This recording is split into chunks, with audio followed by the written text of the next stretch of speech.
as we go right back into your phone calls and thoughts. Bernice is listening in Grand Rapids online. Hey, Bernice. Hello. Hello, you're on the air. Oh, okay. Can you hear me? Yeah, go for it. Oh, okay. Anyway, my 31-year-old son is a ward of the state. He became a ward when he was 19. This was back in 2002. Anyway, he's been in seven different group homes since since 2002. Anyway, I don't think the guardian has him in the right home. You see, he has been in mental hospitals more than once. And the last time he got out of mental hospital was back in 2002. This when he was 19. And Christopher was on our insurance during that time. And, this was before he became a ward of the state. He was on our insurance. And we also had him on Medicaid.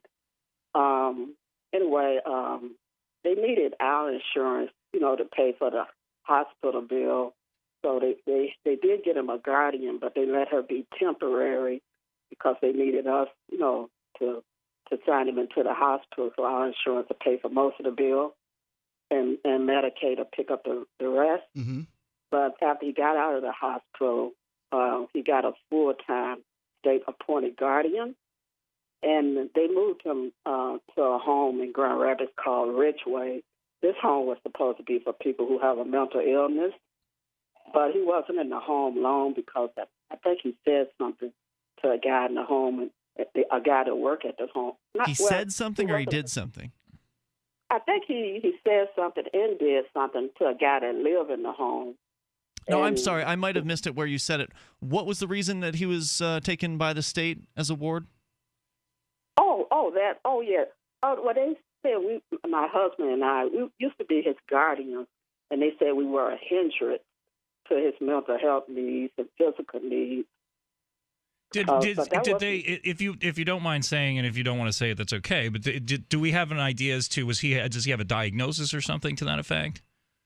Oh well, when he was 13, he started doing strange things, and he said he hear voices and he see things. Mm. And so we took him to see a psychiatrist, and the psychiatrist thought he had schizophrenia. And then we took him to the University of Michigan to be evaluated, and she thought he had a psychotic disorder. And he got evaluated by other doctors who thought he might have schizophrenia or a psychotic disorder. And so they took him out of your guardianship at some point and made him a ward of the state. Age? And at what age was he I taken? think she said 19, right? Yeah, 19, they said we was a hindrance to his mental health needs and physical needs. Oh, because, of course, the state is not going to be a hindrance to anybody's mental health. So now they've had him in their clutches since he was 19. He's now 31?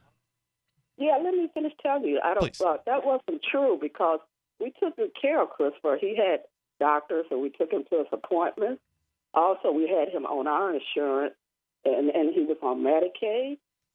You know what? Maybe what you were a hindrance to was the fact that you were taking care of him meant that the state wasn't taking care of him, thereby hindering the fact that they could collect more money on their budget. Because usually these government programs, for every victim that's in their program, they're getting $40,000, $20,000, whatever arbitrary amount of money in on their budget. So maybe you were hindering their budgetary goals for the next year. Yeah, this might be the first time I've heard about it happening to a person of your son's age. But I mean, this happens with children clearly all the time. That the state comes in and through CPS or DCF or whatever the local child trafficking ring is in your jurisdiction. I mean, come in and take children away from parents. This is just what's unusual here to me. It sounds like is the age of the person in question.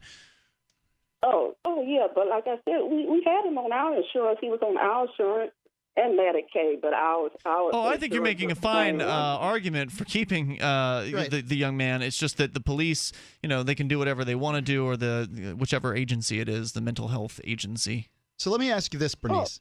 What do you think Christopher's illness, if any at all, is? Do you think that these are accurate diagnoses, that he might be psychotic? I have to go back some. They did want him tested for special ed when he was in the 4th grade. but they said he did well on most of those tests, so he didn't qualify. Okay. And then when he got in the sixth grade, I think this was in the sixth or seventh grade, he started doing strange things, and he said he would hear voices and he see things. So then they put him in special ed when he was 13 or 14, And do you think there was something to that diagnosis, that that he really was seeing things and hearing voices, and were those voices driving him to do dangerous things like kill animals, torture animals? I mean, what were? Oh no, he wasn't killing anybody. He'll tell us that he see heads floating and he heard people talking to him and stuff like that. Now, how about Christopher? How's he feel in his, because he's been in the Ward of the State now for 12 years. What's his feedback to you? I assume you see him on a relatively regular basis. What's his feedback to you? What's he say?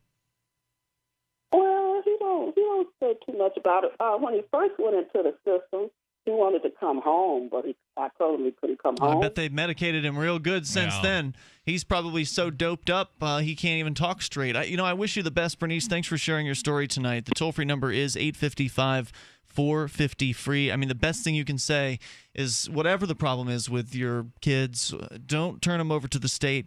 Don't call the state for help.